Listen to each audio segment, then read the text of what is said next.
Bonjour. Alors aujourd'hui, on va commencer un nouveau chapitre qui va s'intituler donc justement la Troisième République. Pendant toute l'année, on a étudié la succession des régimes politiques qui se sont succédés en France depuis la Révolution de 1789. Donc, on avait commencé par la monarchie absolue, qui était donc gouvernée par un empereur qui avait, enfin, un roi qui avait tous les pouvoirs, exemple Louis XVI. On avait vu qu'avec la Révolution de 1789, eh bien, cette monarchie absolue est remplacée par une monarchie constitutionnelle, parlementaire, si vous préférez. Autrement dit, le roi partage ses pouvoirs avec la nation. Mais après une trahison du roi en 1792, eh bien, donc, le roi est exécuté. On met en place une première république, où là, c'est la nation qui est à l'origine du pouvoir. Les gens peuvent élire leurs représentants. Dans cette première république, vous allez avoir quelqu'un qui, pour le coup, va s'imposer, c'est Napoléon Bonaparte, qui fait un coup d'État militaire en 1799 et qui, effectivement, pour le coup, après même, se fait couronner empereur, enfin, se couronne lui-même empereur en 1804 pour former le Premier Empire. On avait vu ensuite que cet empire disparaît en 1815 lorsque Napoléon est battu à la bataille de Waterloo. On remet en place à ce moment-là une nouvelle monarchie parlementaire, qu'on va appeler d'abord la Restauration. Sachant que cette restauration, putain, là, pour le coup, elle ne va pas durer éternellement, parce qu'avec la deuxième Révolution française de 1830, eh bien, pour le coup, elle est remplacée par la monarchie de Juillet, autre monarchie constitutionnelle, qui elle-même prend fin avec la troisième Révolution française, celle de 1848, qui donne la naissance de la Seconde République. Où là, finalement, pour le coup, on avait dit que justement, en fait, les gens, pour le coup, pouvaient directement avoir le suffrage universel. Maintenant, ce qui se passe, c'est que cette République ne va pas durer longtemps, car, en fait, pour le coup, le président de la République, Napoléon III, va clairement, pour le coup, faire une sorte de coup d'État qui va, effectivement, après se transformer en Second Empire. Donc, résultat, tout ça, effectivement, c'est ce qu'on a vu depuis le début de l'année. Mais que se passe-t-il après la fin de ce Second Empire en 1870? Eh bien, justement, c'est ce qu'on va voir à partir de maintenant, parce que c'est ce qui va être le début d'un nouveau régime politique qui va être beaucoup plus durable que tous les précédents. Ça sera la Troisième République. Alors, qu'est-ce qui se passe? Ben, Napoléon III, il est empereur à ce moment-là, et en 1870, il déclare la guerre à la Prusse, qui est donc juste à côté des frontières françaises.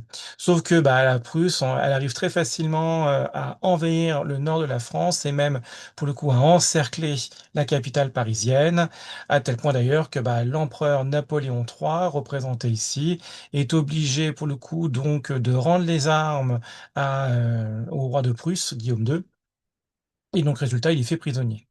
Puisqu'il est fait prisonnier, bah, il n'y a plus d'empereur à la tête du pays. Que décident de faire dans ce cas-là les députés? Eh bien, ils vont tout simplement proclamer que Napoléon III n'est plus empereur, que toute sa famille non plus ne peut plus effectivement donc le succéder. Et ils vont déclarer que bah, désormais, on remet en place une république. Ce sera justement la Troisième République. On est en 1870. Elle est proclamée donc à Paris.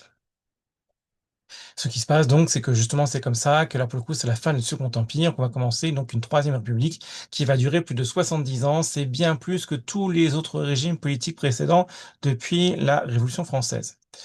Cette Troisième République, pour le coup, elle va d'abord effectivement terminer la guerre avec la Prusse. Ça va être signé au château de Versailles avec donc justement Guillaume II qui va devenir, bah, pour le coup, enfin Guillaume Ier, pardon, excuse-moi, qui va devenir effectivement là pour le coup donc l'empereur d'Allemagne, parce que pour le coup ça va créer un empire allemand qui va devenir pendant toute la Troisième République bah, le principal ennemi de la République française.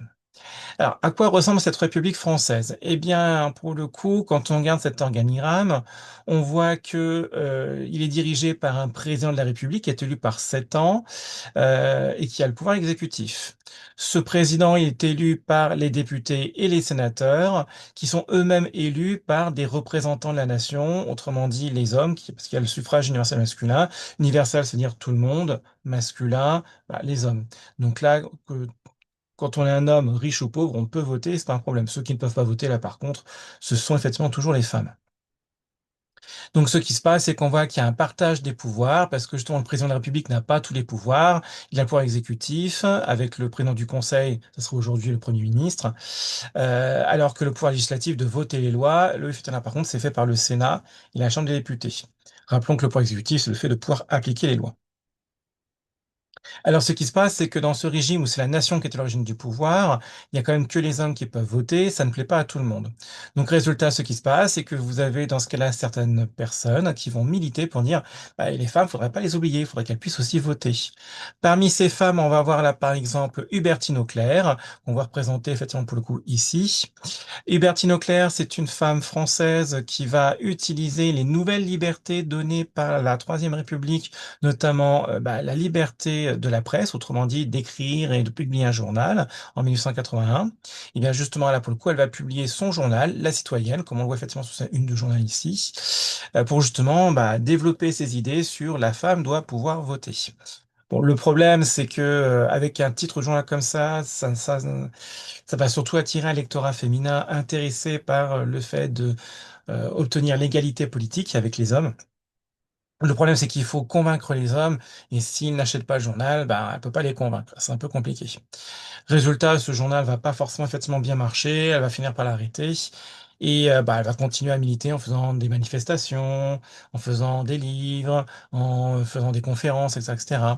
Mais comme ça marche toujours pas, eh bien, parce qu'on ne l'écoute pas, hein, eh bien là, pour le coup, ce qui se passe, c'est que elle va commencer à faire des actions plus radicales. Par exemple, en 1908, elle va avec d'autres suffragettes, c'est-à-dire en fait d'autres militantes pour demander le droit de vote des femmes. Elles vont envahir donc un bureau de vote, elles vont s'emparer de l'urne électorale, donc c'est la grosse boîte ici où on met justement les bulletins de vote. Le but justement en fait, c'est tout simplement de faire attirer les médias sur son action pour qu'ils puissent raconter après pourquoi elle fait ça. Autrement dit, parce que les femmes, pour elles, devraient aller voter.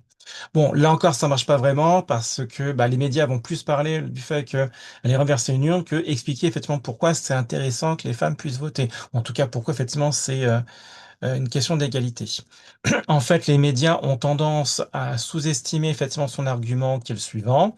En fait, effectivement, pour le coup, elle dit que l'arme du vote sera pour nous ce qu'elle est pour l'homme. Autrement dit, bah, effectivement, pour le coup, que voter, c'est un droit pour les hommes et ça devrait être aussi celui pour les femmes. Et donc, justement, elle le demande. Et donc, justement, en fait, elle dit, mais nous sommes 9 millions de femmes majeures et qui forment une nation d'esclaves parce que, justement, elles n'ont pas le droit de vote dans une nation d'hommes libres qui, eux, ont le droit de vote. Donc, en fait, son argument, c'est quoi? C'est, bah, si on paye des impôts, comme les hommes, ben, on devrait effectivement avoir le devoir, enfin, le droit, je veux dire plutôt, donc, de voter, autrement dit, d'être électeur. Le fait qu'il n'y ait pas égalité de droits et de devoirs entre les hommes et les femmes pose problème pour elle. Bon, là encore, effectivement, là, pour le coup, ce qui se passe, c'est que ça, elle le dit dans ses conférences, dans ses livres, etc. Mais c'est pas forcément, effectivement, ceux qu'il faut convaincre qui, effectivement, donc, lisent ce type de message. Faut savoir en tout cas qu'en Europe, c'est pas qu'en France qu'il y a effectivement pour le coup cette volonté d'étendre le droit de vote aux femmes. C'est un combat effectivement pour le coup européen à ce moment-là. Sur cette carte, effectivement là pour le coup, on voit effectivement tous les pays en vert qui ont donné le droit de vote à tous les hommes, qu'ils soient riches ou pauvres. Mais effectivement, là, pour le coup, bah, les femmes, elles ont très peu le droit de vote en Europe à ce moment-là. Le premier pays européen qui va donner le droit de vote aux femmes, ça sera la Finlande en 1906. C'est relativement tard. Puis viendront effectivement donc après la Norvège et le Danemark dans les années 1910. La France, effectivement, pour le coup, ça attendra encore longtemps. Quoi qu'il en soit, ce qui se passe, c'est que bah, d'autres femmes aussi vont faire des actions radicales. Prenons l'exemple là, par exemple, ici justement fait de Emily Davidson. Donc autrement dit, elle, qui était une suffragette aussi, s'est carrément suicidée devant les médias. En se jetant effectivement pour le coup sous les sabots d'un cheval en pleine course dans un hippodrome, dans une course de cheval si vous préférez, pour justement effectivement donc les journaux parlent de sa mort et pour dire bah, elle s'est suicidée pour demander le droit de vote aux femmes. On en est là. Là encore, ça n'a pas marché, hein. Et effectivement, ça prouve que là, pour le coup, c'est devenu un enjeu politique majeur. Si on résume cette leçon, bah, effectivement, là, pour le coup, la naissance de la Troisième République, elle a lieu donc à Paris en 1070, lorsque vous avez les députés qui vont justement proclamer la Troisième République, parce que bah, l'empereur Napoléon III, il s'est fait capturer par les Prussiens, et donc bah, pour le coup, il peut plus gouverner. Cette Troisième République, elle va mettre en place plusieurs lois pour la liberté et l'égalité, alors notamment le suffrage universel masculin, autrement dit le droit de vote pour tous les hommes, qu'ils soient riches ou pauvres, mais effectivement pourquoi en mettant de côté les femmes, mais aussi là par exemple la liberté de la presse en 1881, lorsque pour le coup effectivement donc chacun a le droit de écrire et de publier un journal. Puis ça va être aussi par exemple le droit au divorce en 1884, la liberté d'association en 1901, etc., etc. Dans ce contexte, vous avez donc des femmes qu'on va appeler des suffragettes, autrement dit des personnes qui réclament le droit de vote pour les femmes, qui vont justement militer pour dire la femme doit voter, comme par exemple Bertine Auclair, en disant la femme devrait pouvoir voter parce que pour le coup, elle a le devoir de payer les impôts comme les hommes. Voilà. Donc, égalité de devoir, mais pas égalité de droit, c'est problématique. Donc, elle publie des journaux comme par exemple La Citoyenne en 1880 pour diffuser ses idées. Comme ça ne marche pas, elle adopte une attitude plus radicale en renversant l'union électorale en 1908. Mais là encore, ça ne marche pas. Pour effectivement voir si vous avez bien compris cette leçon, vous allez pouvoir faire la chose suivante. C'est tout d'abord donc répondre à différentes questions-réponses flashcards. Donc, quand est née la Troisième République? Qui proclame la Troisième République? Pourquoi est proclamée la Troisième République? Qui peut voter sur la Troisième République? Quel journal fonde Hubertine Auclair et pourquoi font-elles ce journal? Quelle liberté nouvelle mise en place pour la Troisième République utilise Hubertine Auclair pour fonder son journal? Et quelle action radicale fait Hubertine Auclair pour faire entendre ses idées politiques? Quand vous aurez fini vos flashcards, vous pourrez effectivement donc après justement vérifier les réponses avec la page suivante que je mettrai après, hein. Après, effectivement, pour le coup, vous devrez analyser un organigramme. On s'est déjà entraîné à faire ce genre de choses. Donc, en lisant l'organigramme en face, à vous effectivement de retrouver le nom du régime politique, quel chef de l'État, quel pouvoir exécutif, comment sont répartis les trois pouvoirs, enfin ici les deux, exécutif et législatif. Est-ce qu'ils sont réunis dans les mains d'une seule personne ou séparés entre plusieurs personnes? Qui est à l'origine du pouvoir, autrement dit, qui dit tu peux gouverner, qui a le droit de vote et qui est exclu du droit de vote. Et enfin, on pourrait faire donc une carte mentale sur l'engagement de politique d'Hubertine Auclair. Donc, il faudrait faire une carte mentale comme celle-ci. Donc, c'est une carte mentale toute nouvelle pour voir si vous êtes capable d'organiser vos idées. Il faut céder dans ce cas-là de la carte mentale ici. La deuxième partie de conséquences, il faut tout réorganiser tout simplement pour ça. Je vais effectivement pour le coup vous demander de faire une petite pause. Dès que vous avez terminé l'exercice, vous relancez pour voir la correction. Et puis, hop, c'est parti. Allez, donc pause pour d'abord faire les flashcards. Ça y est, vous avez effectivement terminé. On met dans ce cas-là la correction. Alors là, effectivement, pour le coup, la Troisième République, elle est née en 1870. La Troisième République a été créée par les députés. Elle a été proclamée parce que justement l'empereur Napoléon, oula, c'est 3, excusez-moi, c'est pas 2, c'est 3, c'est une erreur ici. Donc il est vaincu, oula là, il y a aussi un i qui manque, par les Prussiens à la bataille de Sedan. Qui peut voter sur la Troisième République? Bah, c'est tous les hommes majeurs, qu'ils soient riches ou pauvres. Il faut avoir seulement plus de 21 ans. Hubertine Auclair, elle va fonder le journal qui s'appelle La Citoyenne en 1881 pour militer pour le droit de vote des femmes. Elle met en place ce journal justement grâce à la liberté de la presse. Et donc, elle renverse une nulle électorale en 1908 pour faire parler de ses idées dans les journaux comme action radicale lorsqu'elle voit que la voie classique, ça ne marche pas. Faites une petite pause maintenant pour faire le deuxième exercice. Dès que vous avez fini, vous relancez effectivement la vidéo. Allez, faites une pause. Ça y est, on imagine que là, vous avez terminé l'exercice. Voici la correction. Donc, autrement dit, le nom du régime politique, c'est la Troisième République. C'était marqué dans le titre, hein, tout simplement. Qui est le chef de l'État? Donc, c'est le président de la République, parce que c'est lui qui a le pouvoir exécutif. Alors, attention, effectivement, il y a aussi le président du Conseil qui a le pouvoir exécutif, mais lui, il est nommé par le président. Donc, c'est-à-dire que le président du Conseil, il n'est pas le chef. Le président du Conseil, ça voudrait dire Premier ministre aujourd'hui. Comment sont répartis les trois pouvoirs, enfin les deux pouvoirs ici, exécutif et législatif? Ben, ils sont séparés, parce que vous avez le pouvoir exécutif qui appartient au président de la République, au président du Conseil, et le pouvoir législatif appartient aux députés, aux sénateurs. Donc, rappel exécutif, pouvoir de faire appliquer les lois, législatif, pouvoir de faire voter les lois. L'origine du pouvoir, c'est la nation, parce que justement, en fait, c'est elle qui va élire ses représentants. D'abord les députés, les sénateurs, qui eux-mêmes vont élire après le président de la République. Qui a le droit de vote? C'est marqué en bas, donc ce sont tous les hommes de plus de 21 ans, donc les hommes majeurs. Et qui sont exclus effectivement du droit de vote? Bah, les femmes. On pourrait dire aussi les majeurs, bien évidemment. À vous maintenant de faire la carte mentale sur Hubertine Auclair. Quand vous avez effectivement donc terminé, faites une petite pause. D'ailleurs, pour le coup, faites-la tout de suite pour effectivement voir après quelle sera la correction. Ça y est, on imagine que là maintenant, effectivement, pour le coup, vous avez effectivement donc tout souffert. On va regarder la correction. Donc, Hubertine Auclair, et donc pour le coup, effectivement, elle a vécu en France au début de la Troisième République. Si vous voulez mettre des dates, on aurait pu dire entre 1881 et 1908, par exemple.